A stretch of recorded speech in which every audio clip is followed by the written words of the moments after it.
It's Lilly May coming to you live from Las Vegas.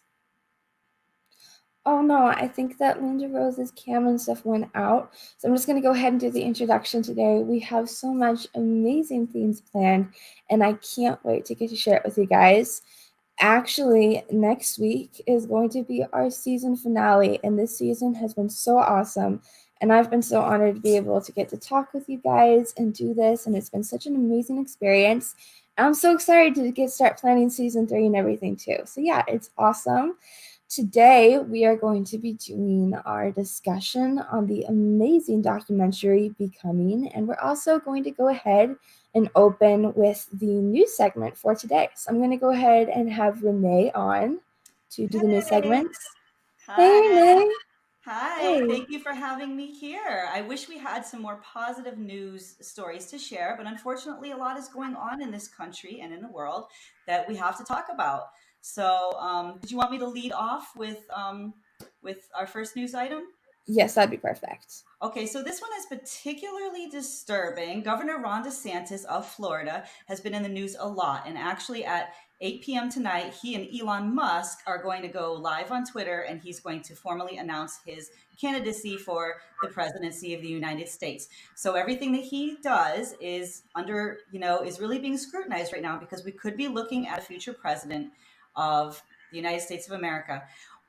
This news segment addresses the fact that he just last week signed into law a bill that means in Florida, any trans child, anyone under the age of 18 who is receiving gender affirming care, can get taken away from their parents and put into state of Florida custody for anything having to do with hormones blockers or any sort of medical care, anything that's considered gender affirming, anything that a trans child might be trying to do, if their parent is allowing it in their household, that child can effectively be kidnapped by the state of Florida and removed from that home. This same bill though also addresses things that could happen with adult trans people. Now, once this bill has been signed in, trans people are no longer, even adults in Florida, are no longer going to be able to get telehealth. They're going to have to not go through nurse practitioners. They can only go through a licensed doctor. So there's a lot of different ramifications of this bill, and they kind of crammed them all in together. This is the most severe law of its kind in the nation. But Governor DeSantis is trying to make a name for himself. He is really trying to appeal to the extremists who are very anti-trans, anti-LGBTQ plus. Anyone who's against those communities, he's trying to garner their votes right now. And he's also trying to set the stage for other states to come behind him and do similar and enact some similar measures. So it's very shocking. And it's something that we haven't been hearing a lot about, but it's something that we need to be highlighting. Absolutely. This bill and law is so terrible, and it's really disturbing too. And just the severity of it also, and the fact too that a lot of other states are continuing to follow along with a lot of these extremist bills that are being passed and introduced. We can see that going on a lot right now with the abortion ban bills that are continuing to travel across the states. And I'm worried too that this bill could be something we could begin to see in other states. Yeah, Absolutely. and like we've said on our other episodes, DeSantis and Florida has been, for some reason, this big issue, and they're always passing these laws and bills that make no sense at all, and that just really are hurtful and scary. And DeSantis needs to be stopped. It's disturbing, the bills and laws that he's allowing to be passed. Yeah, absolutely. Definitely. So for our next news topic for today, DeSantis also signed another bill. Linda, did you want to start on this one? Sure. So DeSantis signed a bill that can allow healthcare workers to deny care based on religious, morals, or ethic beliefs. Which this made me so mad when I saw this, because the way that they can now, that healthcare workers, if they don't agree with the way the way your morals, your beliefs, or your ethnicity, anything, if they don't agree, they can deny you health care, which is the most ridiculous thing I think I've ever heard in my entire life. The most ridiculous bill that has ever been passed. I think it's utterly ridiculous and so hurtful. Yeah, absolutely. I was reading some on this bill, and the really concerning thing is that this bill is starting to lead up into transitioning the U.S. Into stage 9 of genocide, which is really terrible because it's starting to allow people to be denied health care and stuff that they really need to keep on living. So this is something that's really concerning. Yeah, it is. And one thing too is how they package and market these things. And I'm glad you mentioned genocide, Lily, because genocide, in international law, they are allowed to prosecute media members for trying to turn the minds of the populace against another group in the population. In America, of course, we have freedom of speech and we don't really go that route. But in international law, they can absolutely do this because they have seen that radio presenters and reporters can play an active role in how they package it. And I wanted to say that a lot of news agencies, even in America, are talking about this particular story as a freedom of conscience for the healthcare workers. They're saying, oh, we don't want to force people in the medical fields to do anything against their conscience. And it's a very vague thing where all you have to say, if you work for any sort of agency or a hospital, all you have to say is, oh, I feel like I'm going against my conscience, therefore I'm not going to help this LGBTQ member. I'm not going to help this trans individual. And that appeals to about half or almost half of this nation to say it that way. What they're not saying is that basically you are denying human rights from a certain segment of the population that you're not denying to others. And also, remember, a lot of people are going to talk about their conscience when really it's just common everyday bigotry, racism, sexism, all kinds of bias, and all they have to say is, oh, it goes against my conscience. So I just want people to be aware and to dig deep into these news stories, deep into these headlines, because you might have seen these headlines, but packaged in a different way. And you have to always go a little bit deeper to find out what the bill is actually saying.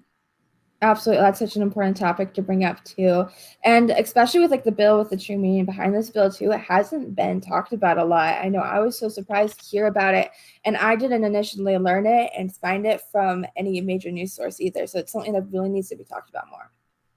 Yeah, they're basically hidden. It's very hard to see these. Lily found these topics and she presented it to us, and I really had a very hard time finding multiple articles. And so that's something that was also disturbing to me. Is not about so much what's being said, but how much is being hidden. Yeah, exactly. So, for our next news topic, we wanted to talk a little bit about what's been going on with a lot of Taylor Swift fans and stuff. So, over the last few weeks, a lot of her fans have been distancing themselves from her because she has been seen with Maddie Healy numerous times over these last few weeks. And for those of you who may not know who Maddie Healy is, he is an extremely problematic singer. He's made super racist, homophobic, fatphobic, misogynistic remarks on multiple different occasions. Maddie Healy has performed on stage during her tour, and many of Taylor's fans who are Jewish, part of the LGBTQ plus community, and part of the BIPOC community have been expressing that they now feel as if her tour is not a safe place anymore. And back in 2020, Taylor made a documentary called Miss Americana. And during this documentary, she focused on how she planned to use her voice and platform to raise awareness for political topics, and how she wanted to be an active ally and advocate for the LGBTQ plus community. And since making this documentary, Taylor Swift has not spoken out and advocated for any of these things since 2020. And even when performing in many of the states and cities where really extreme anti-LGBTQ plus legislature and laws are being introduced and passed.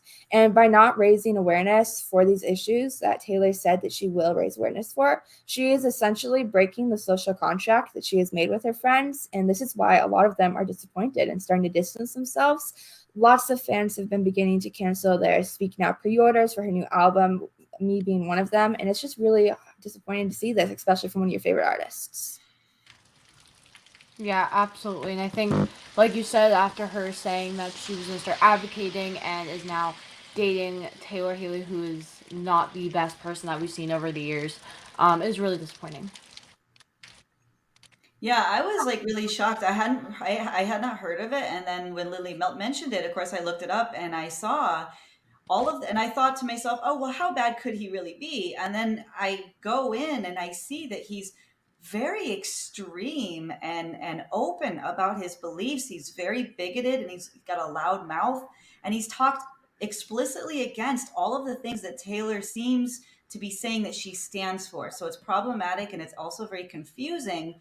And it's something that I think her fans and all of us really kind of want answers about how she made these decisions to associate so intimately with somebody who is so hateful against the very groups that she claims to want to be an ally with. It's kind of confusing. Yeah, absolutely. For those of you guys may know that Miss Americana, the documentary, was originally the Orchid Times movie pick for this month, but after learning and hearing about this very recently, we decided to switch it to a different movie that better fits the morals and values of Orchid Times. So Yeah. And we got a really great movie to watch. So it's okay that it happened because Becoming is an absolutely amazing movie. It really. absolutely, yeah. I was so excited to get to watch it. It's been on my to watch list forever. And I'm so excited to talk about it because I also have the book, which I haven't read yet. It's actually in my closet still, but we're gonna read it soon. Exactly. I have to read that book soon too. I'm heard really good things about it. Yeah. So yeah, so the movie that I picked is called. It's a documentary, which is Becoming, which is Michelle Obama's documentary. Which if you guys don't know who Michelle Obama is, and if you don't know, you have lived under a rock, for the past forever, really. Michelle Obama was the first African American First Lady to enter the White House, and her husband is Barack Obama, who served in the White House for 8 years. Michelle Obama is so inspiring, and I am super glad to be able to talk and discuss about the movie today. So, to start off, we wanted to talk a little bit and do a quick summary of what Becoming is about. Absolutely. Becoming follows Michelle Obama on her book tour for her autobiography, and it showed her talking to a lot of young people and doing interviews, and she talked a lot about different important topics, like what it was like being First Lady and what she's doing now after that experience. Yeah, and I, the one of the things that I loved about the way this documentary was shaped is that a lot of documentaries, like if you guys have ever watched documentaries on like people who've been convicted of murder or anything, they follow along with like the trials and everything. And I love, since I'm such a book nerd, I love that this followed her book tour and kind of it had a lot of interviews about her book and kind of really dove deep into what was behind her writing it. Yeah, exactly. And it really it goes deep also into her childhood and how she became the woman that she became, all of the different challenges that she faced, all of the different milestones along her journey. And you get to meet her family too, and you learn about her parents, you learn about her older brother, and you kind of get to see behind the scenes a lot of who she really is when she's not working and when she is working. And you get a little bit more of a warmth from her and a feel for who she is as a human being, which made me really connect with her in a way that I hadn't, even when I read the book. It's just such an intimate glance at the woman, the character, the personality, and her entire narrative. Absolutely, it was so great to watch. It really was. Yeah. And for our next question that we want to talk about Becoming is we want to talk about why we picked this movie. Obviously, we talked about Taylor Swift, the Miss Americana that we were gonna watch, and kind of what happened with that.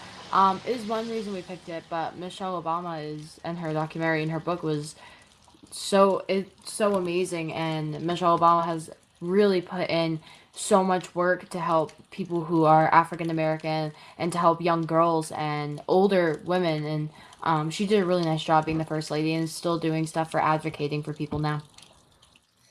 Absolutely. I was really glad to get to watch this because it covers some really important topics, and it's been on my watch list for a very long time. So I'm super glad to be able to discuss it on here because there was a lot of really important and powerful discussion points in this movie.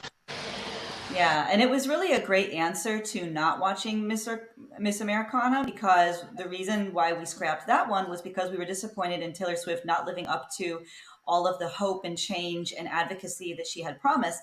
Whereas I think it's a great contrast that Michelle Obama has dedicated her entire life to those exact things, to hope and to ending division and to bringing people on different sides of the aisle together and encouraging young people and really having high expectations. Like she says, she has very high expectations for young people to really push themselves to advocate for change. And her husband was a big part of it. But she said, I do not want to just be Barack Obama's wife. I am my own person.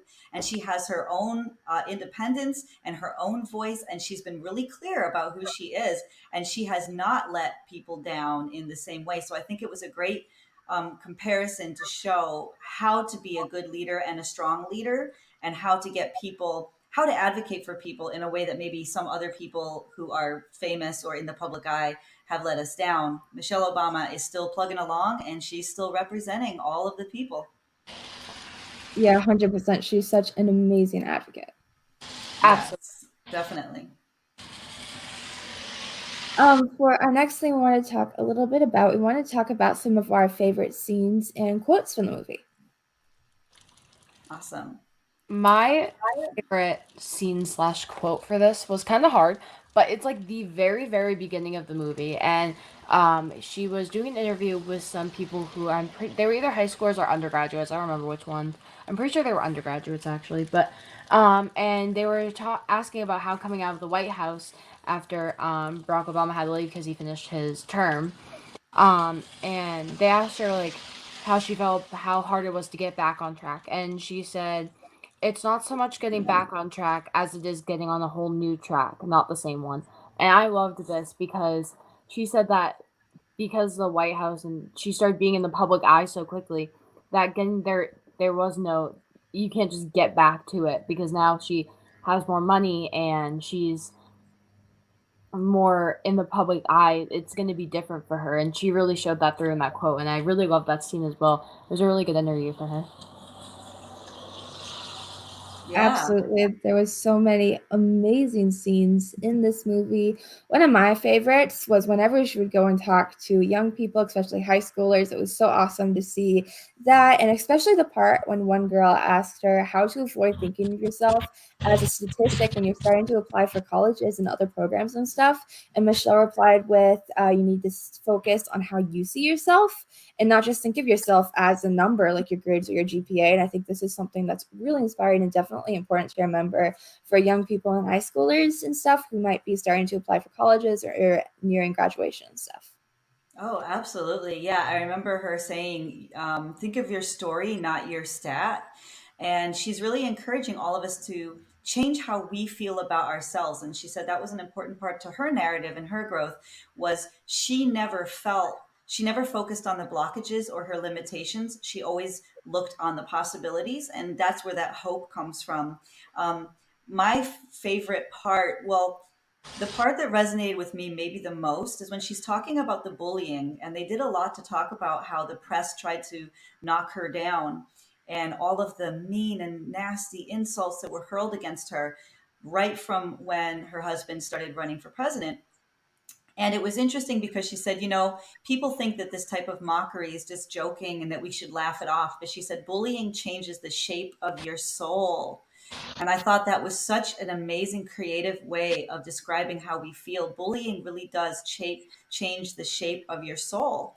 And she echoed a sentiment that I've heard Martin Luther King Jr. say too. Martin Luther King Jr. said that it's not the voice of your enemies, but the silence of your friends that really affects you. And she said, and she used the word trauma. She said the trauma for her was not the Trump supporters or the stuff that Trump said. The trauma for her was all of the people that she felt would have been her supporters who did not show up to vote, who did not show up to her rallies, did not show up for the Obamas. And that silence was really what affected her much more than anyone on the other side of the aisle. And that was something that stuck with me, is that we have to actively, not passively, but actively raise our voices to defend those that we need to advocate for. And again, that's where Taylor Swift and other people who are staying very silent, that's where the disappointment lies. It's not about anything somebody is actively saying, but silence can speak volumes and do more damage than any insult.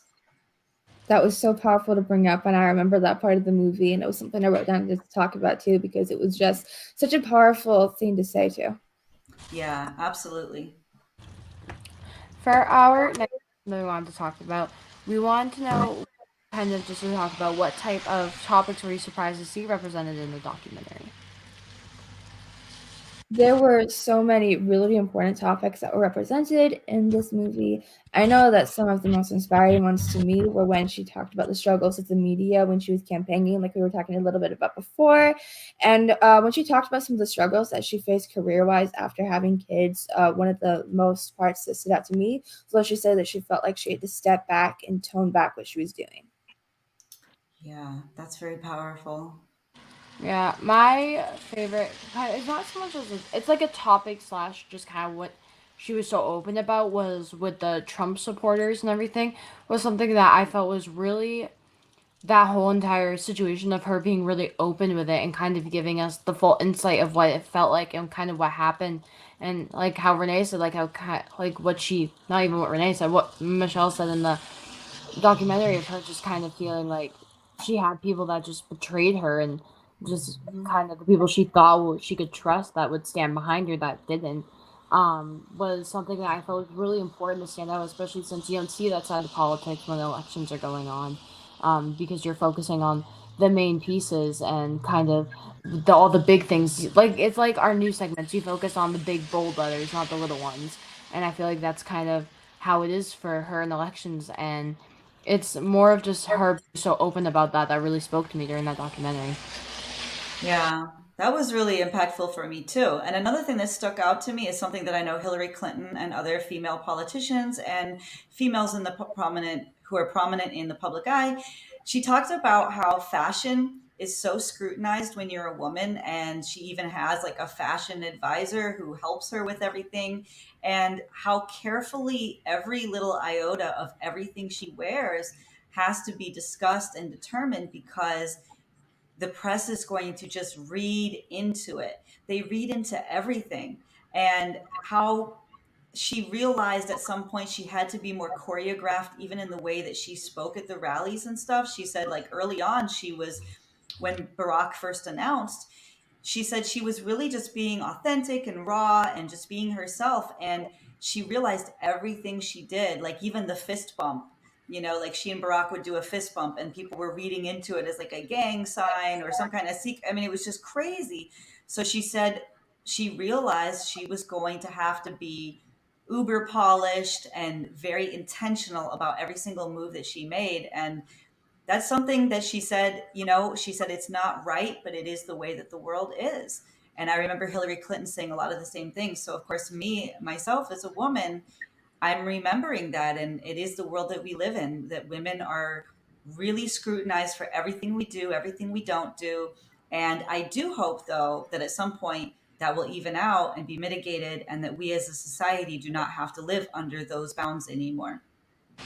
Absolutely. Absolutely. That was such an inspiring topic that was represented in this documentary. And I know another one that Michelle talked a lot about is how she feels her role is now after being First Lady. So I wanted us to talk about that some on here. Yeah. Well, of course, she started off as an activist, and it looks like she's going to continue in that direction now after the disruption of her being in the White House.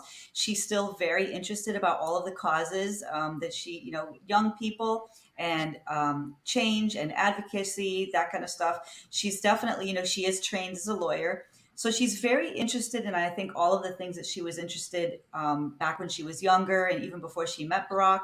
And she really does see herself as an agent of change. And so she's continuing to use her platform, and she realizes the strength of her platform. She realizes that every word that she says is going to resonate and carry a lot of impact. So I see her doing that. She wrote her book to make sure that her side of the story out. Her daughter Sasha, her eldest daughter Sasha, is in the movie applauding her and saying how proud she is of her that that she did that book.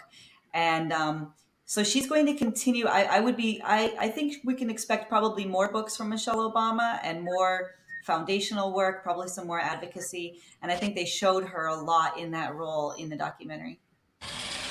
Absolutely. She also talked a lot about how she wants to start focusing on herself and her journey instead of putting herself first for a little while after being First Lady. I really love the scene where she talked when she was talking to a group of high schoolers, and she said something along the lines of, I'm just like you guys. I'm finding my purpose and discovering what I want to do and be. And I think this quote and scene was just really powerful and really inspiring. Yeah, I love that you brought up that quote too, because also I feel like some people think that like once you get out of college and you get a job, like that's the job you have for the rest of your life.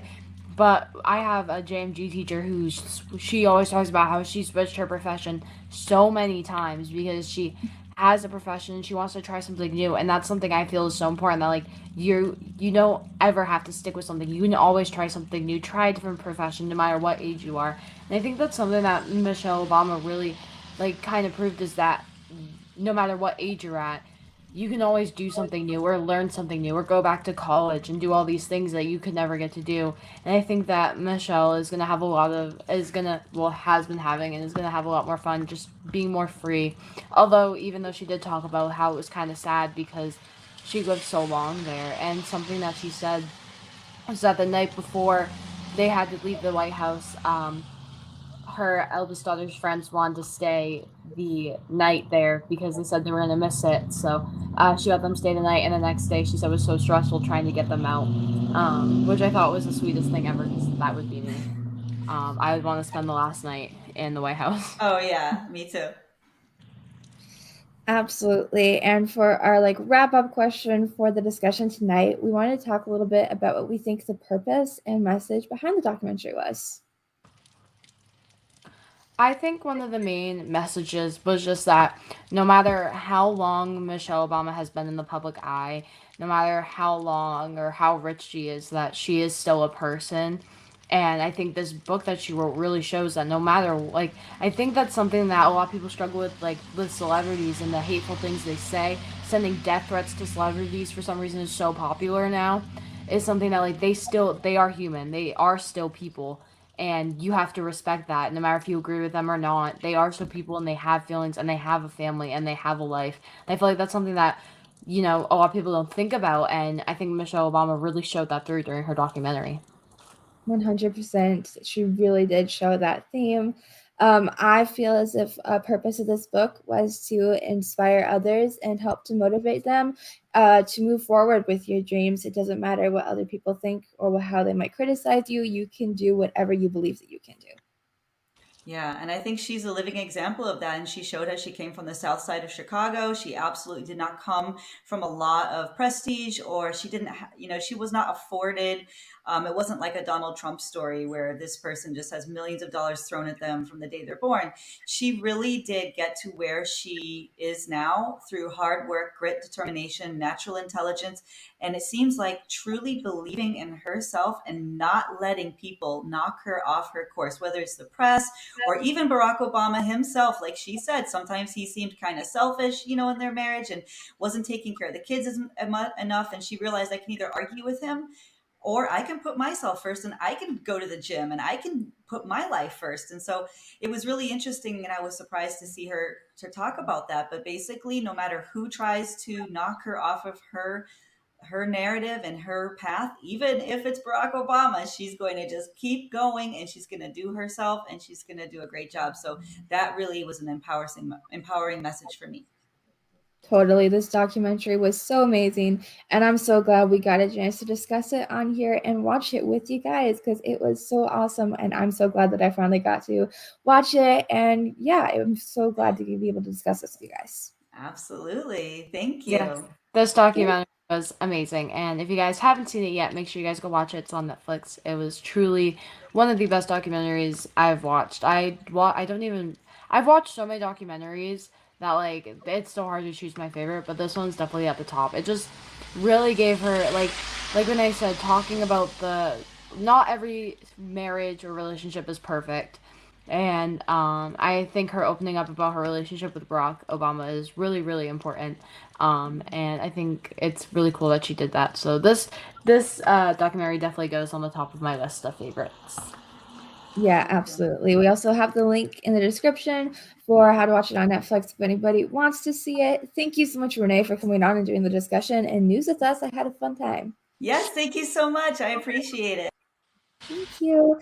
Thank you guys all so much for watching and for supporting Orchid Times all throughout this season. I'm so excited to be able to do our season finale with you guys. It's going to be awesome. So make sure you guys stay tuned and start thinking of questions, because we're going to be doing a live Q&A segment, which we've only done once before during this season. So it's going to be an awesome finale. Start thinking of your questions. If you guys want to make sure that we answer a question and get to it, you guys can send it to us in Messenger, and we will make sure we respond to it during the Q&A episode. Thank you guys so much for tuning in, and I hope you guys enjoyed the discussion on Becoming. If you guys haven't seen the movie or haven't read the book yet, I haven't read it. I know it's in my closet, but if you guys haven't done that yet, make sure you guys can, or make sure you guys do, and if you can. And thank you guys so much for tuning in. We'll see you next week, and I hope you guys have a great rest of your day. See you guys next Wednesday. Bye.